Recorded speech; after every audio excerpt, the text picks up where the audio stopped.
오늘 함께 읽으실 말씀은 히브리서 3장 말씀입니다.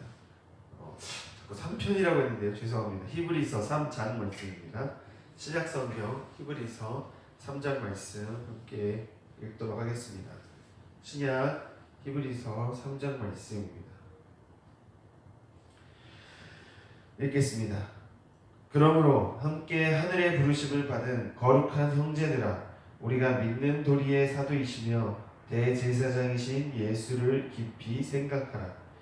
그는 자기를 세우신 이에게 신실하시기를 모세가 하나님의 온 집에서 한 것과 같이 하셨으니, 그는 모세보다 더욱 영광을 받을 만한 것이 마치 집 지은 자가 그 집보다 더욱 존귀함 같으니라.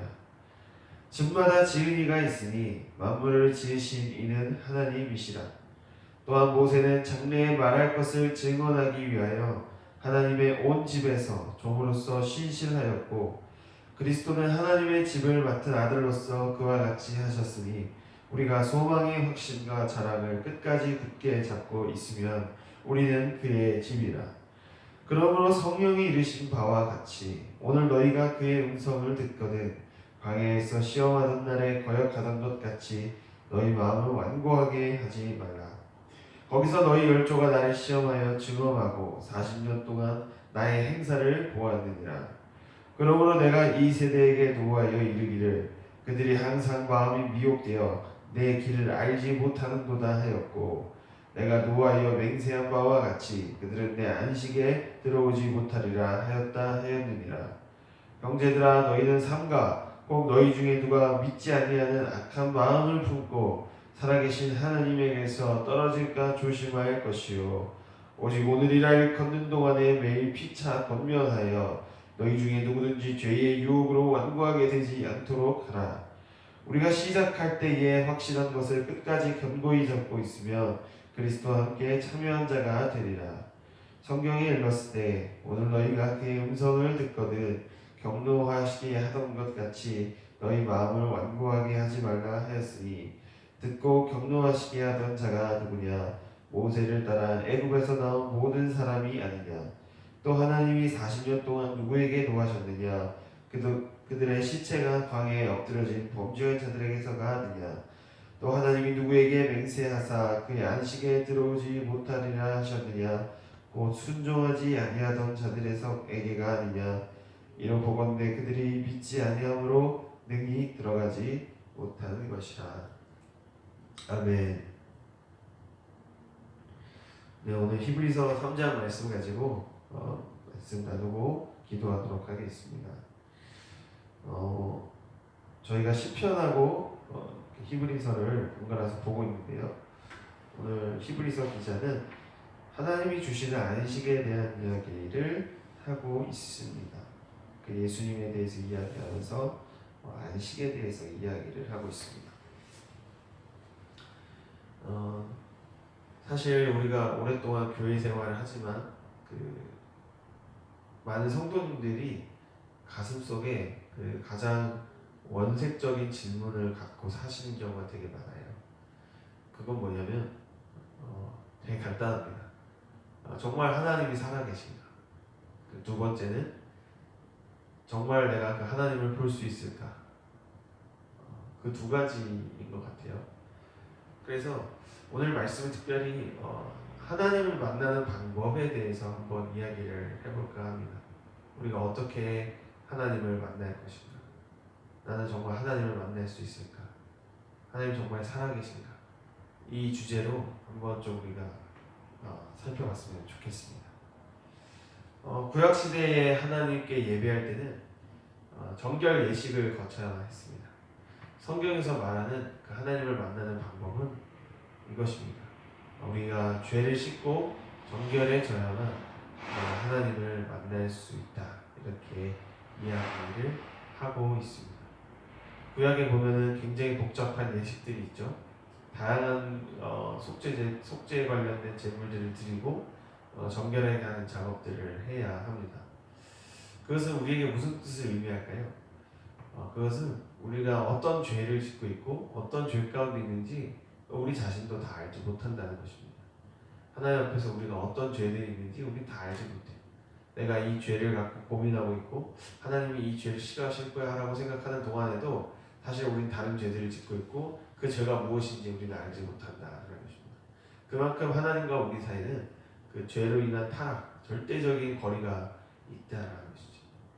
그래서 우리가 율법주의에 빠진다는 건 그런 거죠. 내가 내 죄가 무엇인지 알고 있다고 생각할 때 우리는 하나님에게 마음을 닫고 하나님과 멀어지게 됩니다. 그런데 우리가 예수 그리스도를 통하여 하나님과 관계가 회복되면 진짜 나의 죄가 무엇이었는지 새롭게 알게 되는 면이 있습니다. 아무튼 우리가 예배를 통해서 하나님을 만난다. 죄사함을 통해서 하나님을 만난다. 다시 말해서 내가 지금 하나님을 만나지 못한다는 것은 내가 지금 죄 가운데 있는 것이구나 라고 우리는 생각할 수 있습니다. 예배 때 그래서 이 죄를 속하기 위해서 구약시대에도 제사장이 있고 대제사장이 있었는데 신약 기자들은 그 대제사장이 예수 그리스도의 모형이고 예수 그리스도께서 우리의 완전한 대제사장이 되셔서 우리가 하나님을 만날 수 있게 하셨다라고 되어 있습니다. 그러면 우리가 한번 생각을 해볼게요.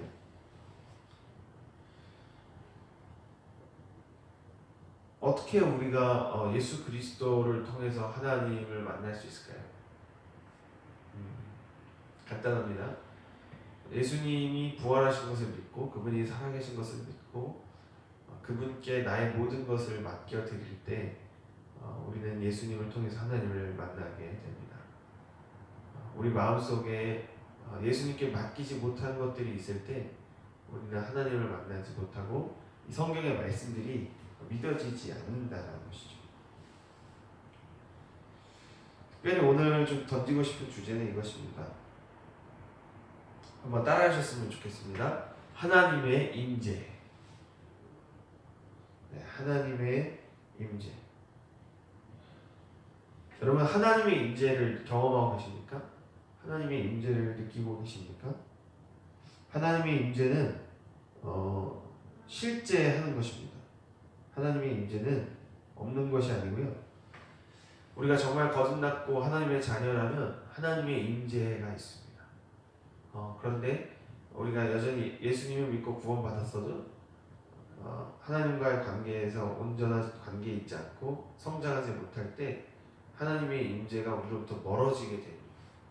그런데 우리가 하나님이 기뻐하시는 삶을 살고 그분과 깊은 관계 속에 있을 때는 하나님의 임재가 우리 삶 속에 충만하게 되는 것을 경험하게 된다는 것이죠. 하나님의 임재를 방해하는 요소가 무엇이 있을까요?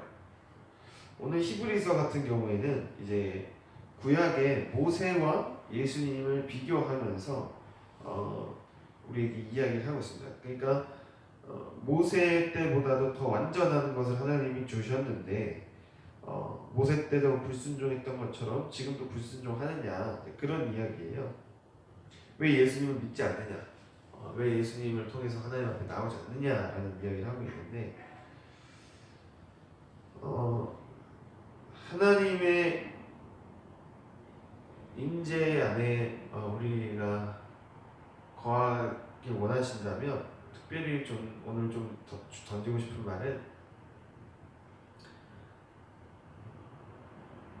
우리가 하나님을 인정하는 것 중에 하나가 다른 사람들을 인정하는 것이다 라고 오늘 조금 말씀을 나누고 싶어요. 사역자인 저 같은 경우에 이렇게 앞에서 나와서 뭔가 신앙적인 이야기를 하고 또 기도를 하고 말씀을 전하고 이렇게 하다 보면은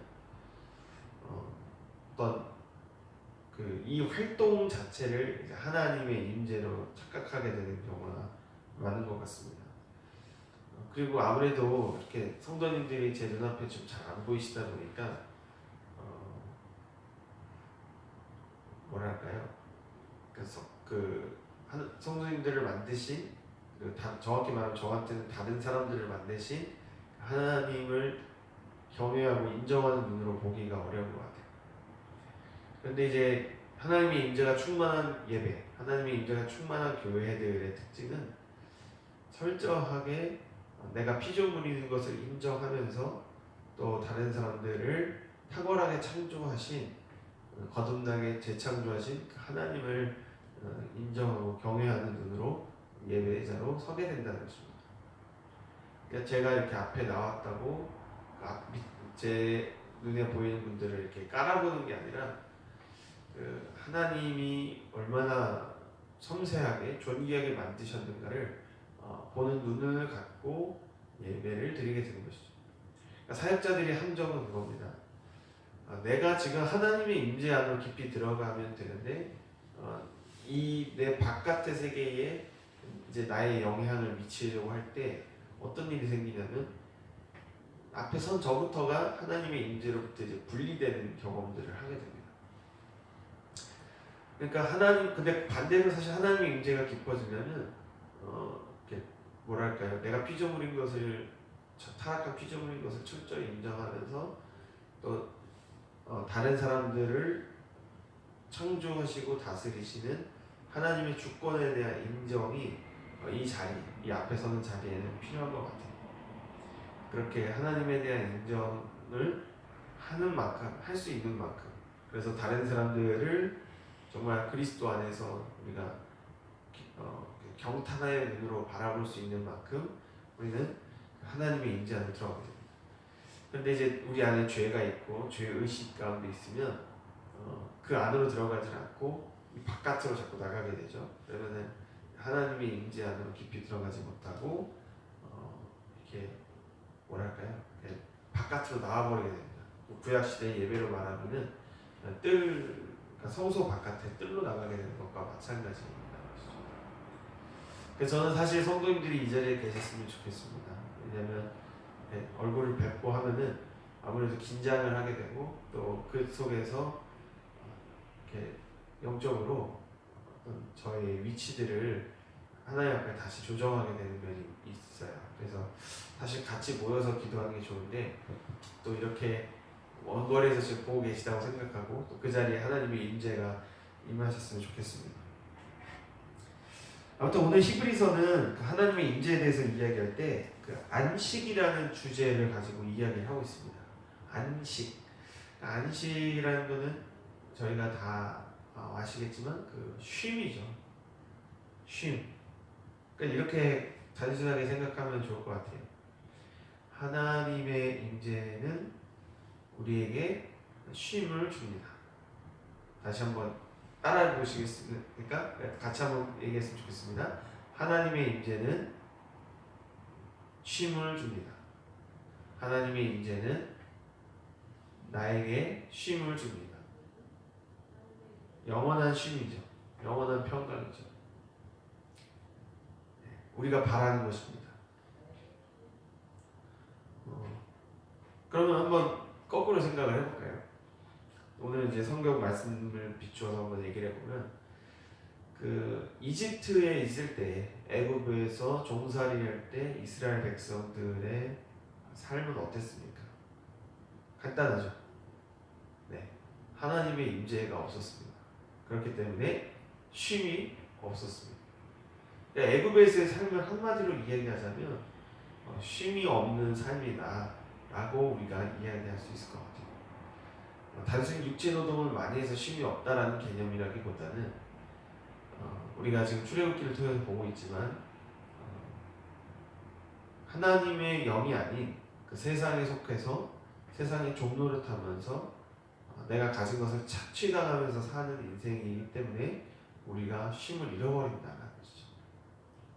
여러분, 내가 지금 영적으로 애굽에 있는지 아니면 광야에 있는지 가나안에 있는지를 보는 여러 가지 방법들이 있습니다. 그 중에 하나가 뭐냐면 이집트의 특징이라는 건 그런 거예요. 우리가 가진 것을 짜내게 만듭니다.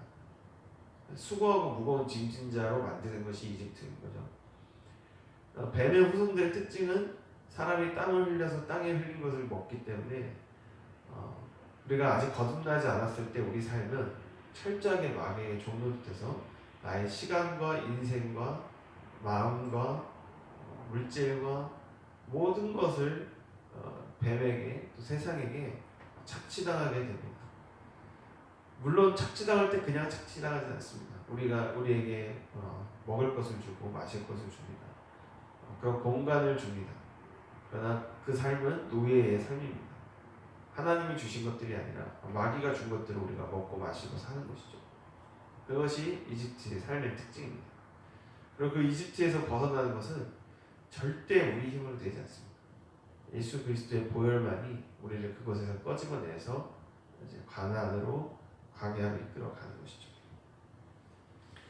아무튼 하나님의 임재가 없는 삶, 내가 지금 하나님과 분리되어 있다는 것을 어떻게 하냐면 내 마음에 지금 쉼이 있는가, 영원한 안식이 있는가, 내가 지금 하나님과 동행하면서 평강과 쉼을 누리며 살아가고 있는가.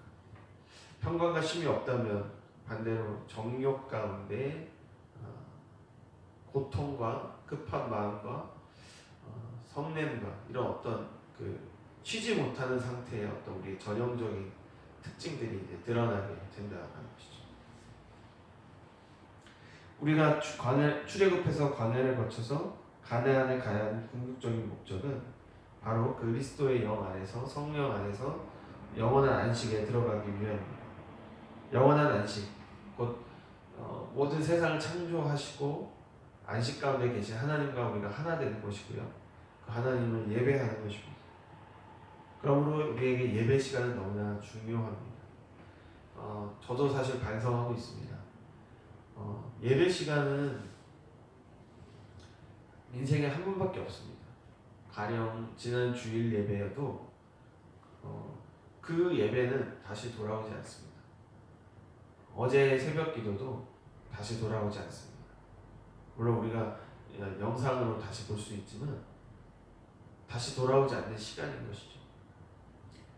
성도님들 중에 결혼하신 성도님들 많이 계시는데 결혼식 사진은 볼 수 있지만 그 결혼식의 시간으로는 절대 돌아갈 수 없습니다.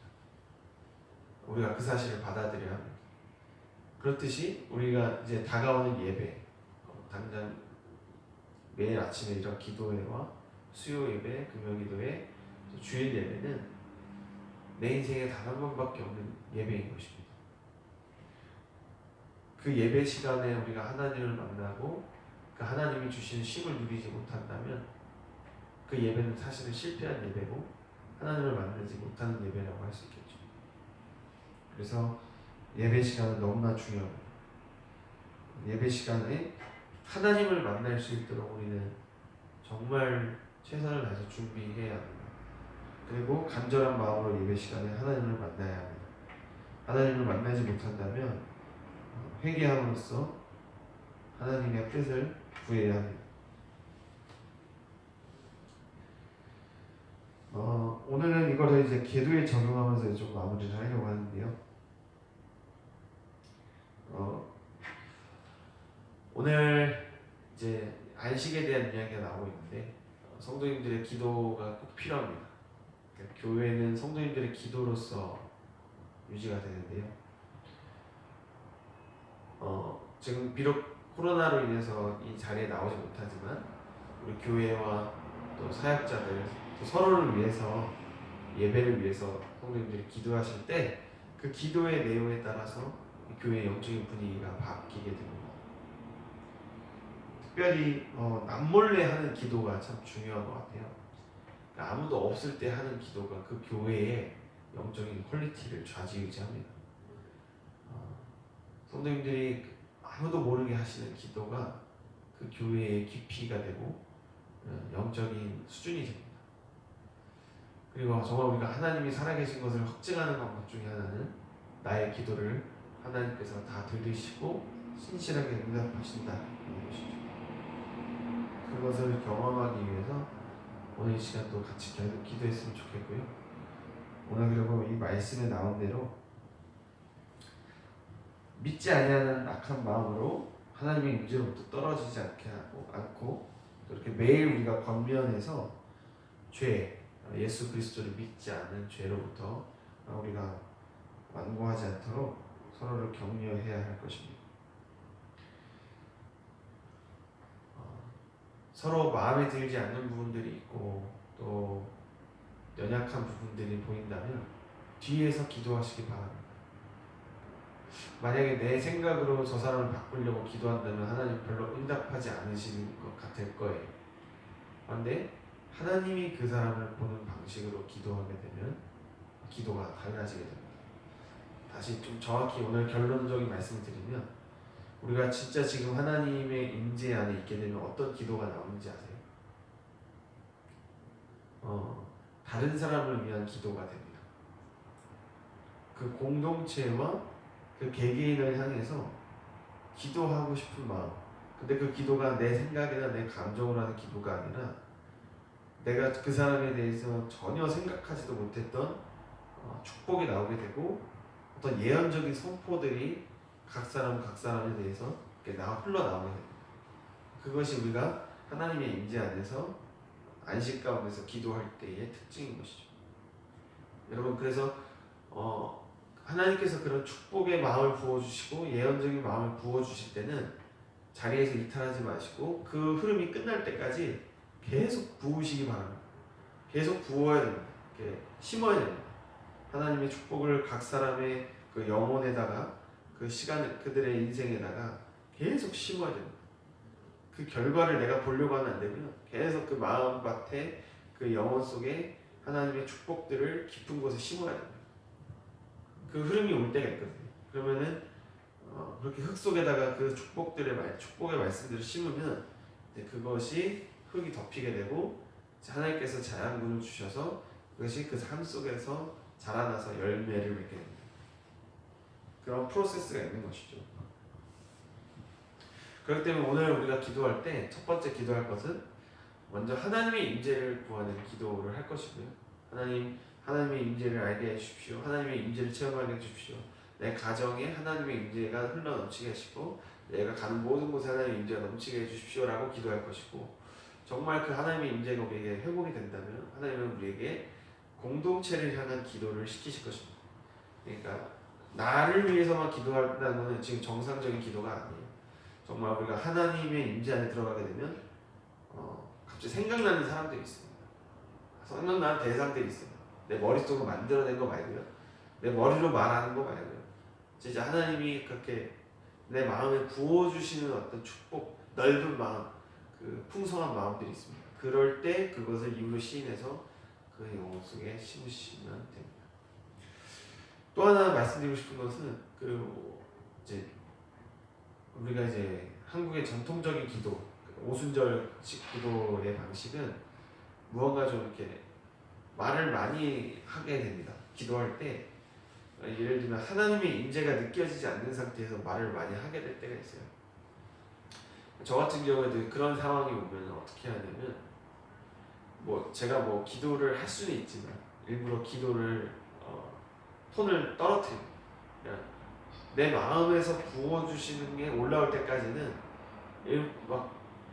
죽은 사람처럼 이렇게 좀 하나님께 저를 맡겨요. 그리고 하나님께서 내 마음에 부어주시는 게 마치 신생아처럼 한두 마디여도 그것을 입으로 시인합니다. 그러니까 의지적으로 쥐어짜내서 이야기를 하는 게 아니라 내 가슴 속에 있는 이야기들을 한 마디 두 마디씩이라도 기도하는 것이죠.